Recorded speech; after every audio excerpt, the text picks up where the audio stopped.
পণের টাকা ছিনতাই করা টাকার মতো, কসম করা টাকার মতো। কোন মানুষ গ্রাম দিয়ে টাকা নিয়ে যেতেছে, ভোজালি দেখিয়ে, চাকু দেখিয়ে, পিস্তল দেখিয়ে, রিভলভার দেখিয়ে আপনি ছিনতাই করে নিলেন, ওই টাকাটা যেমন হারাম টাকা, ওই রকমই হলো পণের টাকা হারাম। তাহলে পণ নেওয়া যাবে? জোরে বলছেন না যে পণ নেওয়া যাবে? একটু জোরে বলেন, পণ নেওয়া যাবে? জিনা মুসলমান পণ নেওয়া যাবে না। কেউ যদি নিয়ে থাকেন আপনি তাড়াতাড়ি শ্বশুরকে ঘুরিয়ে দেন। কেউ যদি এরকম পণের টাকা নিয়ে থাকেন এখনো সময় আছে, ফিরিয়ে দেন টাকা।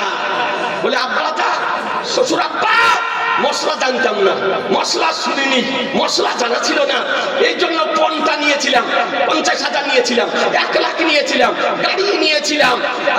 তো মশলা শুনেছে, দেখেন আপনার জিনিস আপনি ঘুরিয়ে এলেন, আর দিব না। আপনি ঘুরিয়ে দিতে চান ঘুরিয়ে দেন, নাহলে আপনাকে জবাব দিতে হবে।